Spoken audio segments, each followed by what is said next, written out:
When the Pittsburgh Steelers traded for Jalen Ramsey to pair with Joey Porter Jr. and signed Darius Slay, it was so they could be ready to take on Jamar Chase and T. Higgins. That test is coming up this week. We'll talk about if they're ready here on the Locked On Steelers podcast. I'm Chris Carter, joined today by Alan Saunders. Let's get into it.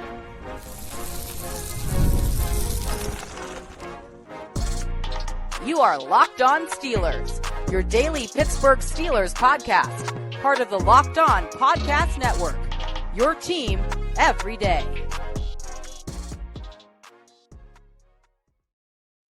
Hello and welcome to the Locked On Steelers podcast. I'm your host, Chris Carter, bringing you your daily dose of all things in the Pittsburgh Steelers. As always, you can find the show on your favorite podcasting apps and on YouTube. Like this video if you enjoy it. Subscribe to this YouTube channel to get all of your daily Monday through Friday episodes, as well as our bonus content. We thank you for making us your first listen every day because we're your team every day. And today's episode is brought to you by FanDuel. FanDuel Sportsbook is the number one app to make all your bets. Right now, new customers can bet just $5, and if your bet wins, you'll get $300 in bonus bets to use across the app. We'll have more on them later. As I said before, joined by the man himself, Alan Saunders. He's back on this show. We love having Alan Saunders from SteelersNow.com. Alan, it's been a busy day. It's the short week, which means we're time crunch for things. So I didn't have time to cut up all the things that Joey Porter said today, but we talked to Joey Porter on Monday in the Steelers locker room. I thought he had a really good game. We're going to get into his grades for the game, but this is a week where he is now the Steelers. They assembled their secondary with the hopes of being able to take on teams that have multiple star receivers. And with Jalen Ramsey back healthy, Darius Slay still healthy, Joey Porter healthy, they now go up against Jamar Chase and T. Higgins. I know it's not Joe Burrow, but Joe Flacco's now there, and we'll talk about that in a second because Mike Tomlin had some interesting comments there as well.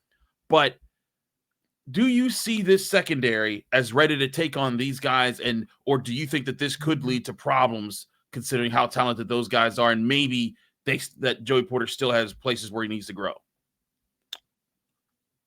Well, I'll say this. I mean, I think Cincinnati has the best wide receivers in the NFL, and I think the best offensive players always beat the best defensive players.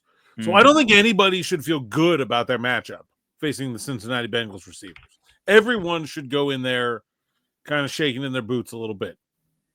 But I think this Steelers team is as well prepared to deal with the Bengals as any I've seen in recent memory.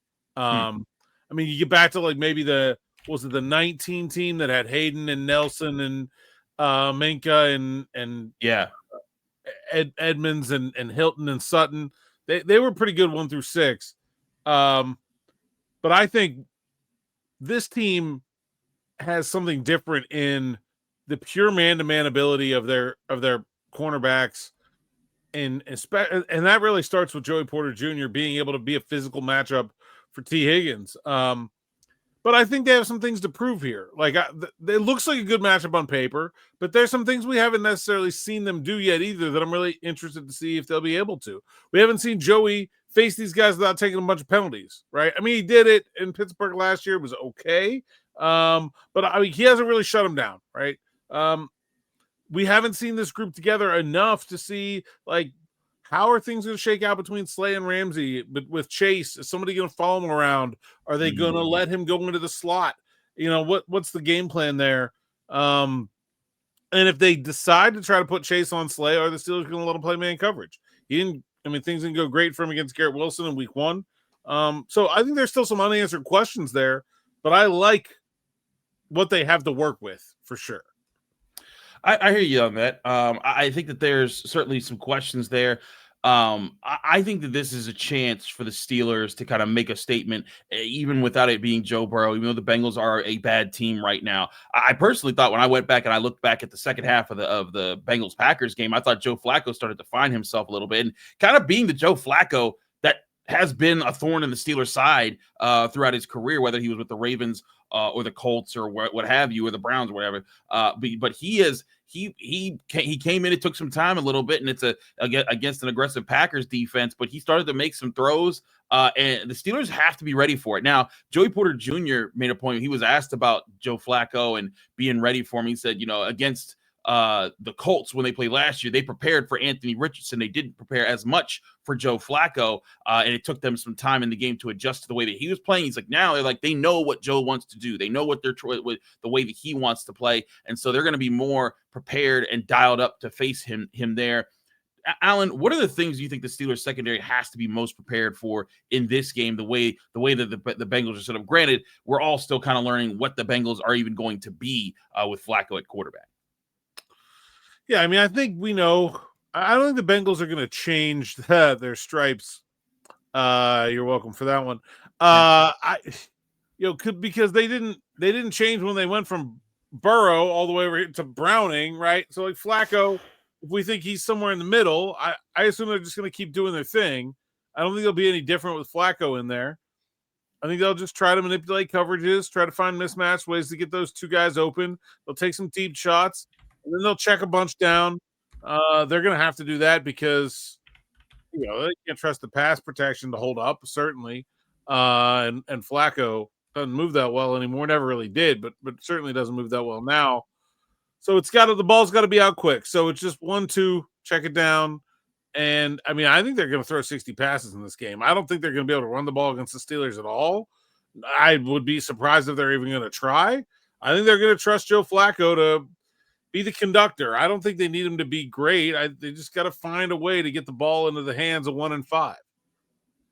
I think that's absolutely what their plan should be. I mean, you look at their numbers going into this game, they're averaging 56.7 yards per game on the ground. Like it's not even trying to run the ball. And granted, some of that's also because their defense is just so bad that they end up having to pass the ball anyways. But I look at this team, and I think that's the big challenge for this week. And that's why I think it's really going to be on the corners and the safeties too. They need to be in position to help when they get there. But this is a week where if you're able to take away Chase and Higgins and win your one-on-ones and properly communicate and do that, you're going to put yourself in a position where I think that you can say, like, hey, we've covered two of the best receiver duos in the NFL, because they've already had to cover Addison and Jefferson. And granted, both of those guys got 100 yards receiving on them. They contain them from being the game breakers that would lose them the game in those contests. And if they're able to do a similar thing with the Bengals, but maybe win a little bit more convincingly, or just win period to get to 5-1, I think it'll be another testament to this defense growing in the right direction to where this team ultimately wants it to be, which can take away teams' primary threats and still be playmakers on your own end with the turnovers that they get. Yeah, I think the turnovers is a good point too, because they didn't have that this past week. They didn't need them. The Cleveland offense is pretty inept, but I don't think the Steelers are going to win a whole lot of games where they don't get a turnover. And Flacco, although over his career has not really been a big interception guy. He had 6 already this season in 4 games with Cleveland. That's absolutely something that the Steelers should be looking at and saying, hey, this guy isn't necessarily the player he once was. There's going to be some balls put in jeopardy, especially if the mantra is 1-2, get it out quick. Like you're going to make some iffy calls on 1 and 2, right? And so I think it's incumbent on the Steelers DBs, even if they're going to be playing man, like it's hard to get interceptions playing man. You got to find a way to get your head around, make a play, get some tip balls, things like that, and try to find some. And then, just keep Flacco holding that ball, because, dude, that the 3 edge package and the way they pass rushed against the Browns, which is a better offensive line than Cincinnati's, like there's not going to be any time. So anything that the secondary can do to just make them go, wait a sec, that's it. It's over. Herbig's there. Highsmith's there. Watt's there. Hayward's there. Harmon's there. Banton's there. Like, too much. And so I think that's how the Steelers turn this game into a rout, is they get a couple quick turnovers. Well, that's where I was going to go with this next, is that the Steelers often talk about how coverage and pressure work hand in hand. And I think that's where this could be a huge opportunity for the Steelers if they get the coverage necessary, where they can't just Flacco can't just chuck the ball within a few seconds. You're going to see these guys get home. You're going to see these guys really impact the play. And Flacco is not an escape machine. He is a quick release machine. He is he can find the soft spots in your zones. But that's why I think the challenge should be, you know what? we went and got the corners to be able to play man up with guys and to press them and to make the quarterback have to hold on to the ball. This is particularly the week to do it. Press, don't allow the quick pass, the 2-second drop and hit a guy because Flacco just realized you're in cover 2 and this part of your defense is open. Make him hold on to the football, make that offensive line have to block your guys, take away the runs so that they can't have third and shorts, and make this tough on the offensive line and Flacco to get the ball to those playmaking wide receivers. I think there's a recipe for success here for the Steelers that's very available. Yeah, I mean, I think you look at Flacco's time to throw, it wasn't that impressive. And I think when you're new to a team, it's really hard to be that fast. You've got to be processing while you're looking at the picture. It's not going to come automatically. I thought the Steelers also did a nice job of disguising their coverages a little bit more and blitzing from some different locations to just change the picture. Now, they're doing that to try to confuse Dylan Gabriel. I don't think they're going to be able to straight up fool Joe Flacco. But again, I just think anything that slows him down is definitely a big win for him. Absolutely. We're going to take a quick break. When we come back, it's Stars and Skulls grades time. We'll get into those grades next here on the Locked On Steelers podcast. I'm your host, Chris Carter, here with Alan Saunders. Stick with us. We'll be right back. But first, remind you, this show is brought to you by Built. Nobody likes paying rent, but if you must, you might as well get something for it. That's where Built comes in. Built is changing the game by turning your rent payments into real rewards you can actually use. When you pay rent through Built, you earn flexible points that can be redeemed towards hundreds of hotels and airlines and future rent payments, your next Lyft ride, and even more. But Built isn't just about rent. It's about rewarding you around your entire neighborhood. Whether you're grabbing food at your favorite local restaurant or heading to the gym, you can still earn rewards. Built has made everyday life feel more rewarding, from your neighborhood to your travel points.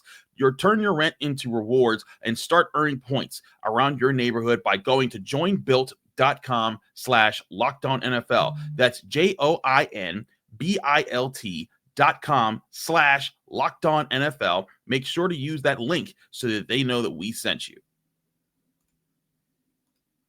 We're also brought to you by Rougiette Ready. Guys, you probably heard of Viagra and Cialis. Maybe you've even tried them, but if you're looking for something beyond the usual pill, it's time to meet Rougiette Ready.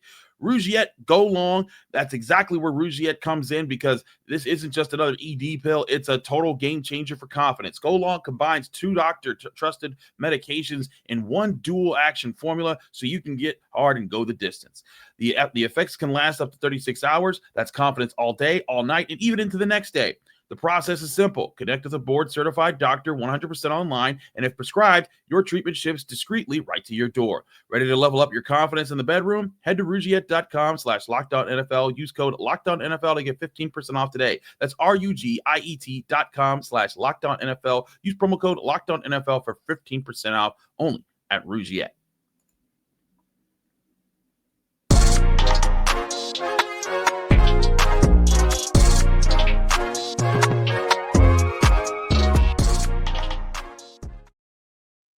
Back here on the Locked On Steelers podcast, I'm your host, Chris Carter, here with Alan Saunders of SteelersNow.com. It's time to get to our Stars and Skulls grades. We reviewed the All-22, looked over things, and gave things a once-over. And so, as always, we give our Stars and Skulls grades here on the Locked On Steelers podcast. You can also read these in the Pittsburgh Post-Gazette, where I publish my findings there as well by going to post-gazette.com. But, as always, Stars and Skulls, 1 to 3 skulls is good to elite. Or 1 to 3 stars, is good to elite. 1 to 3 skulls is bad to all-time terrible. And, of course, there is the dreaded bus ticket. And I do have a spoiler.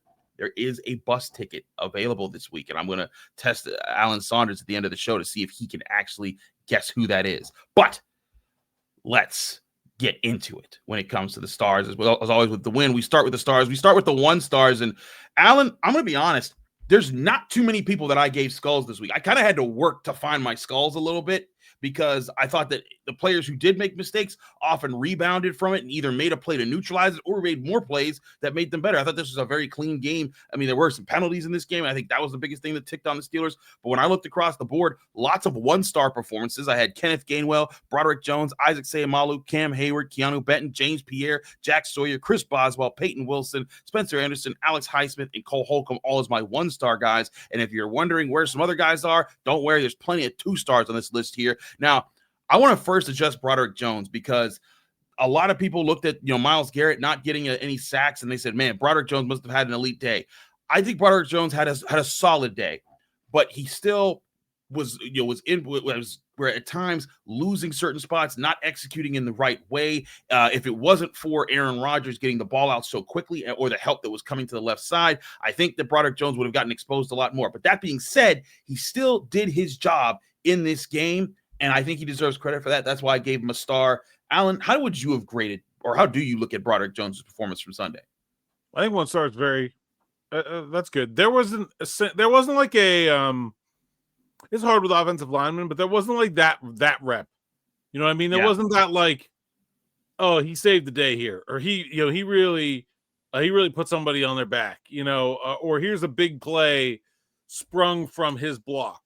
And there weren't a lot of negatives. There was one late in the fourth quarter where Broderick himself said today he wasn't happy with that rep. So I think 1 star is very appropriate. It was generally good. There was nothing eye-popping about it, but against a guy like Garrett, I think you'll take that. I agreed. And I think that's the thing here is that the Steelers, with what they were coming into this game, Broderick Jones making his first start at left tackle against Myles Garrett, they wanted to limit him, and they did as a unit, and he's part of that unit, and he deserves credit for that. That's why I gave him the 1 star. He could have been better in spots, but I thought he was solid there. Other guys I looked at here, I thought Benton was again solid up front in helping.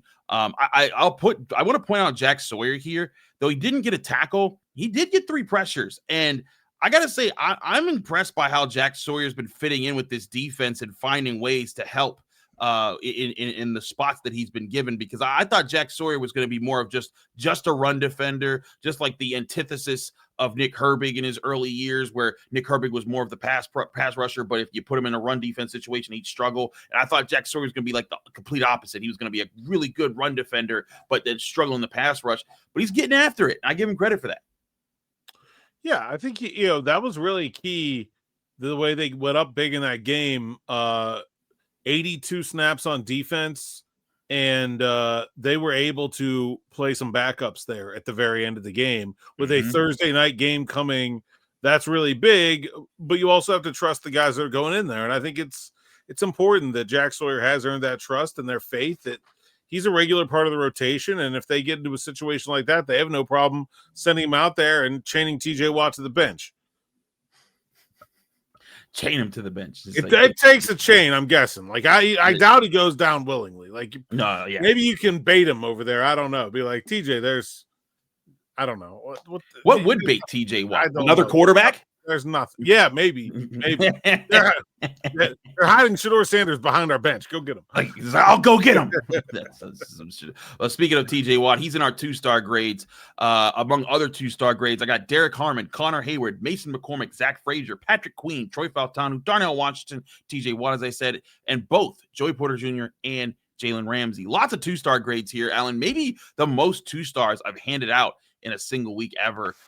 Who keeps track of those things? But I want to start with the corners, because we talked about them in the last week. Joey Porter Jr. in this game, I thought was lights out against Jerry Jeudy. And granted, Jerry Judy's not Higgins or Chase, but he is the number 1 wide receiver. And he got in that dude's head. And I even asked him about it, and he said that was intentional. He's like, I know how to talk my talk, and I wanted to get in his head, and whether he acknowledges it or not, I did. And so I thought that was good at his part. He was good in coverage. And then Jalen Ramsey, even on a pitch count, finding a way to impact the game. Both his sacks, I thought, were crucial. I thought that they provided some solid support there in the secondary.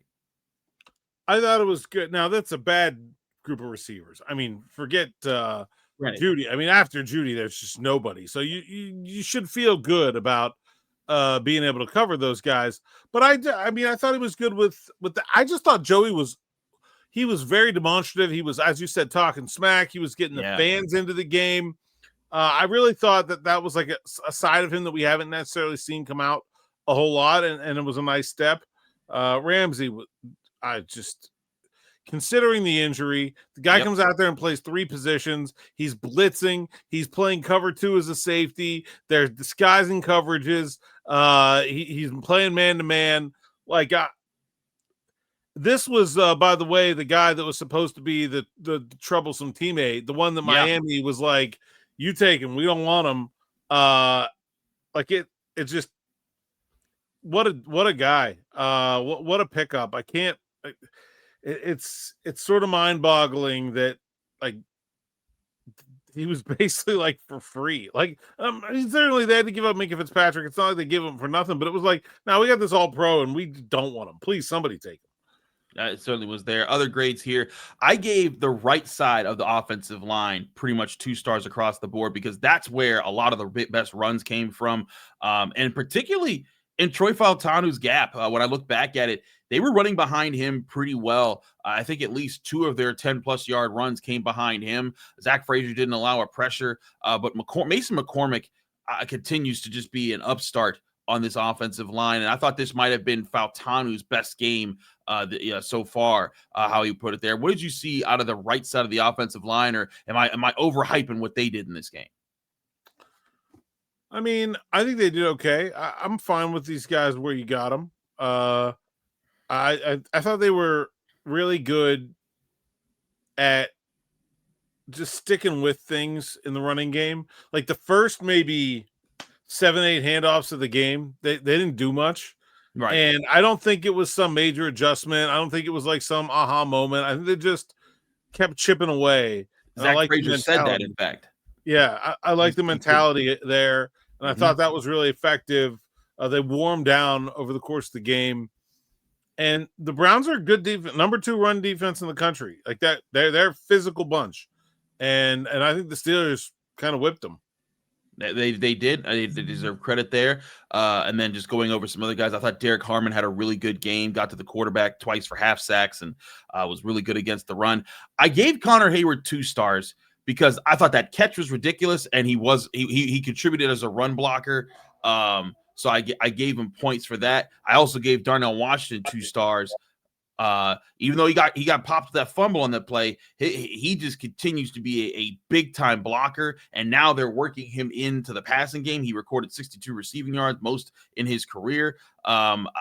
It's interesting to me to see that group of guys succeeding and Pat Freiermuth not being in the conversation of who's succeeding. Connor Hayward, in addition to making an incredible diving catch for a touchdown, also had a really nice tackle on a kickoff. Mm-hmm. Yeah, hockey has like the Gordie Howe hat trick. I think we need like the football version of that for like guys like Connor Hayward, where it's like you score a touchdown, get a tackle on special teams, and pancake block somebody in the same game, right? If you get a guy who could score a touchdown, pancake block on the special teams, or pancake block and get a tackle on the special teams, I bet you win that game. I just feel like those like Ben Skoroneks and the Connor Haywards and those players are so valuable. Kenny Gainwell, when he had the fumble forced against the Jets, like if you're getting special teams contributions from guys who are also doing stuff like that on offense, man, that's so valuable. A really good game for him. 1 through 4, man. Their tight ends are dangerous. They are dangerous. I noted, I don't post these here by neutrals, but I made Pat Freiermuth a notable neutral. I didn't think he did anything bad in this game. In fact, he caught an 11-yard pass, the only time he was really targeted. What do you make of Pat Freiermuth not being used as much? Do you think this is a problem, or do you think this is simply circumstantial? Mike Tomlin makes it seem like it's circumstantial. It's like, hey, we know we're facing these big defenses. We want our big guy up here. But I do find it interesting that he still has not gotten really involved in the passing offense yet. Granted, there's a lot that got going on right now. Yeah, I mean, it is a bit strange. I'm really surprised they haven't come up with more of a role for him. It definitely did not seem like he and Aaron Rodgers were clicking early on when he was being targeted a little bit more. And what they're doing right now is working, so I understand not getting away from it. I do think there's going to be a day, and Mike Tomlin said this today, where the Steelers are really going to need Pat Freiermuth. And heck, considering his history against the Cincinnati Bengals, it very well might be this week, because he has absolutely eaten them alive over his career. I would certainly be trying to draw up some plays to 88 this week.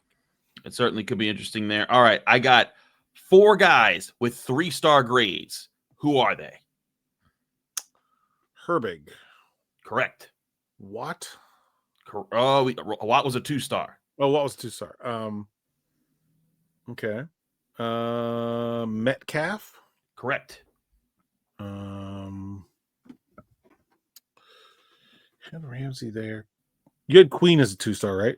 Yes, it did. Okay. Boy, he had a good game too. We didn't talk about He was so good, man. Oh, he was hitting people like he's hitting like it was going out. You saw him feeling it, man. Yeah. Absolutely. Man, this one's I'm struggling with this one.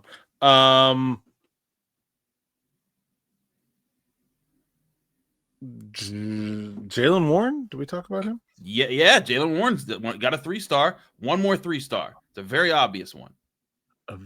The very obvious one. Man, sometimes I'm bad at the most obvious ones. Aaron Rodgers. There you go. I was like waiting for him to get to the quarterback. But yeah, my 4 3-star grades this week. Nick Herbig. This is also back-to-back 3-star grades for both Herbig and Metcalf. Shout out to them. They're kicking a lot of butt. But Herbig, I mean, what else can be said? Second straight game where I think he has multiple sacks, and he's also led the team with pressures. Really good signs from him. I think he is really come into his own. And again, this does not mean the Steelers should trade away Alex Highsmith. I'm going to say this and look into the camera. This does not mean they should trade away Alex Highsmith. Stop trying to say that.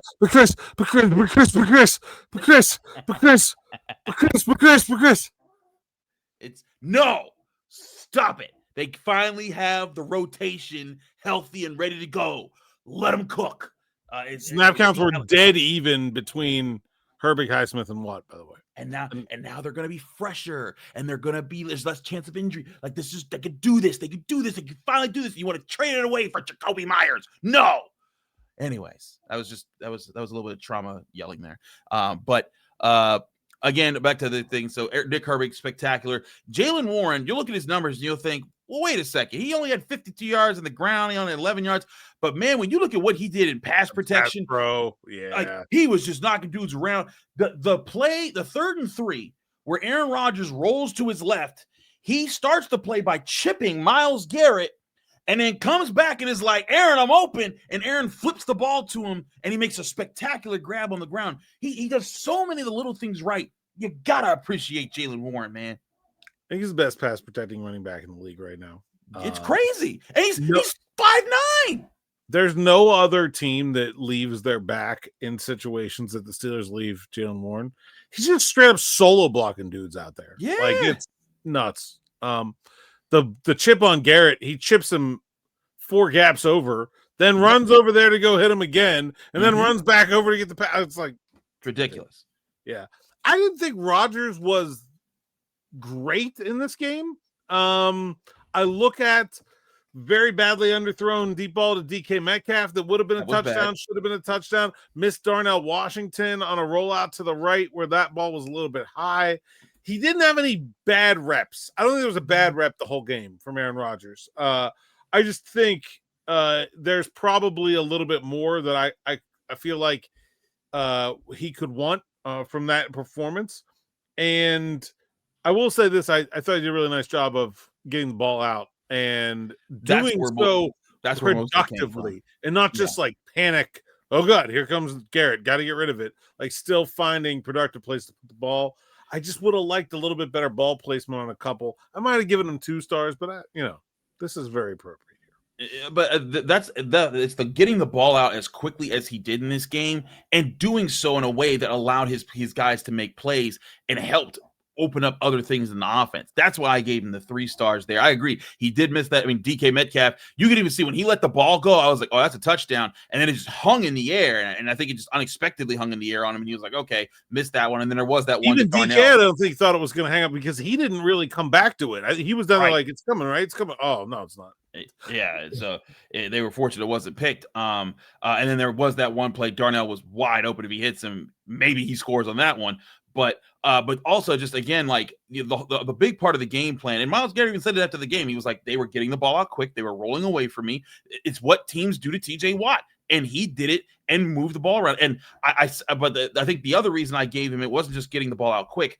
man, some of the throws that he connects with are still just like a holy crap. That's the Aaron Rodgers I grew up watching. The first 3rd and long conversion to DK Metcalf was perfectly placed. That was that ball insane. Had no business. Like, he is not open. It's just thrown to a perfect spot and a great catch. The Connor Hayward touchdown is not open. Thrown to a perfect spot and a great catch. And that one was on the move too. It was on the move, and you can even see him go like, hey, Connor, that way. And Connor stops on a dime, and he hits, and he throws it right where he needs to be. That's chemistry. That's preparation. That's also talking to the 4th-string tight end. Hey, man, I need you to be ready when we're doing this, and we're working on these things. And Aaron Rodgers is pulling those things out. Again, that's why I gave him the 3-star. The raw stats weren't it. And the DK Metcalf, I mean, the tight catches he's making, he's dominant. He is being the number 1 wide receiver for this team. Yeah, I mean, that one's a gimme. Absolutely. All right. We're going to take a quick break. When we come back, we got our skulls and the season's first bus ticket coming up next here on the Locked On Steelers podcast. I'm your host, Chris Carter. Stick with us. We'll be right back.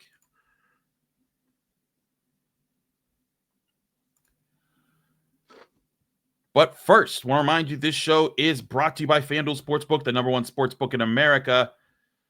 FanDuel, right now, if you're a new customer and you bet just $5 and your bet wins, you can get $300 in bonus bets back to use across the FanDuel app. I love using FanDuel because it fits however you like to bet. Player props, building a same-game parlay, or even just jumping in live as the action unfolds. It makes every game more exciting, whether you're watching your team or just keeping an eye on your fantasy lineup. It's quick, easy, and the best way to add a little more energy to Sundays. So are you ready to play? Download the FanDuel app now by visiting FanDuel.com to get started. That's FanDuel.com to place your first $5 bet for your chance at $300 in bonus bets to use only on FanDuel.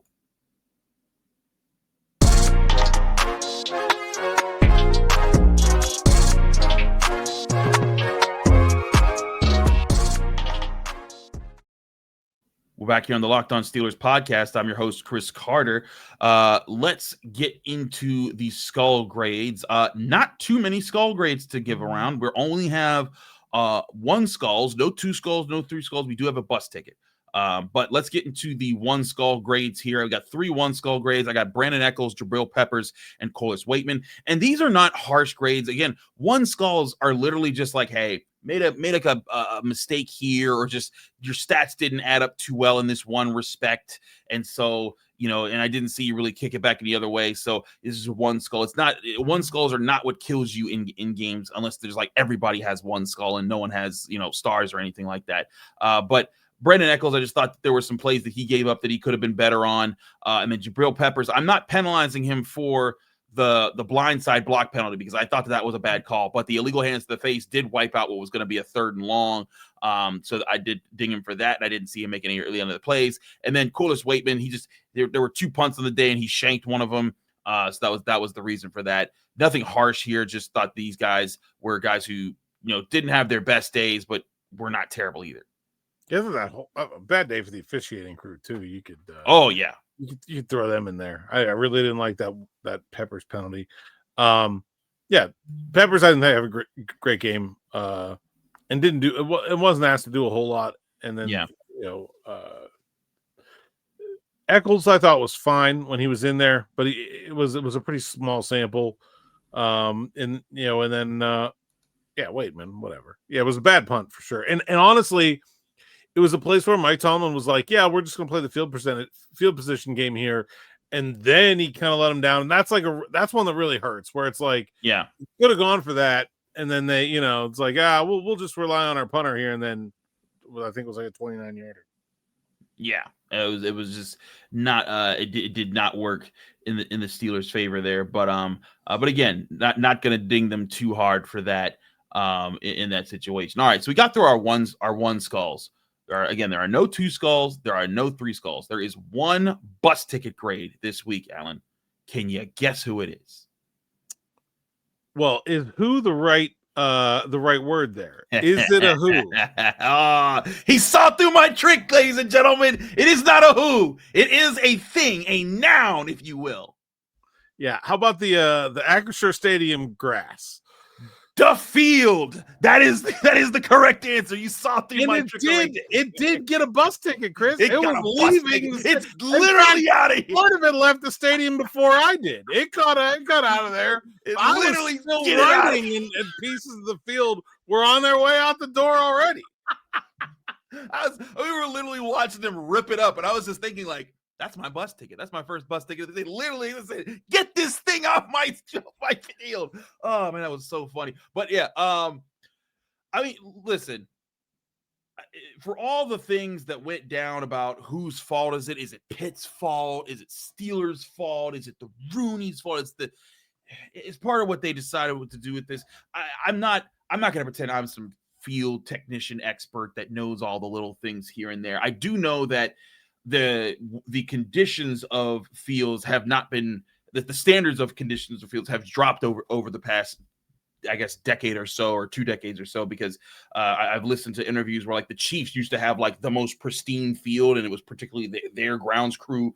They did not play. They followed everything to a T. And when they fired their guy, he kind of like went public with it and was just like, these are all the things the NFL used to do with grass fields to make them pristine and to protect their players. They don't do them anymore because they're expensive and it's costing so many injuries. And so, I think that's something that happens in a lot of different places. Granted, Acrisure is not like MetLife Stadium or Met Death Stadium, as Odell Beckham Jr. calls it. But certainly, I mean, Boswell slipping, that could have been Boswell's season and career with the way that like his plant foot just gave out from under him.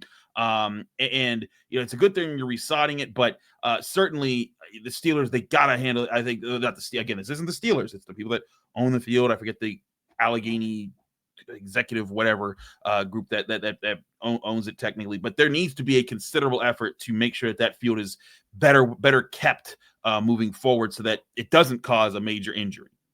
Yeah, I was talking to a player today who said that he thought maybe the new kinds of cleats, the new molded cleats, he thinks maybe tear up the field faster than the old school ones do. And they are designed to give a little bit when a player, they're trying to reduce injuries, but maybe the field is a bit of a casualty. I think the Steelers have gotten rid of their hybrid field and went back to grass and gone to this regime of changing over the field multiple times a season. It's generally been fine. I mean, there's been days where it looks better than others. I haven't seen anything like that in a long time. I don't expect it to continue to be a problem. Don't know why they didn't get the usual life out of this field that they were expecting to, but yeah, I mean, I don't think it should be expected to be a big deal going forward. I'm not going to spend much more time on this field. I wanted to get your thoughts though, because we didn't go over this too much. Mike Tomlin had a particular response to the trading of Joe Flacco to the Bengals, and basically saying that, like, he's never seen something like this. He doesn't understand why the guy that you designated your day one starter, you would then trade to a QB needy team within your own division. And of course, this now impacts the Steelers because now they got to go face Joe Flacco, and I guarantee you the Steelers would much rather be playing Jake Browning with the Bengals receivers than they would Joe Flacco. But what's your read on this situation, Alan, as far as the why the Bengals did it, Mike Tomlin's response to it, and the state of the AFC North with how things have been playing out? Well, I mean, I don't buy any impact on the Steelers. If they would have been done what Tomlin thinks they should have done, then they would have played Flacco on Sunday. So they're just playing him Thursday instead. So, like, whatever, it doesn't matter. I think it's hard for Mike Tomlin to get into the headspace of bad football. I think this is a thing you do when you're a bad team. And I don't think Mike Tomlin even understands how bad football teams operate, but this is something that lots of bad football teams do. And I don't think it was because Andrew Berry's dumb. I just think it's because the Browns situation on October 10th or whenever they made that trade was already basically hopeless. They're already playing for next year. And that's a position that Cleveland is very comfortable with and is completely foreign to Mike Tomlin. And I certainly understand him thinking it's stupid. I don't think it was dumb for Cleveland's standpoint. Like, what are they going to learn?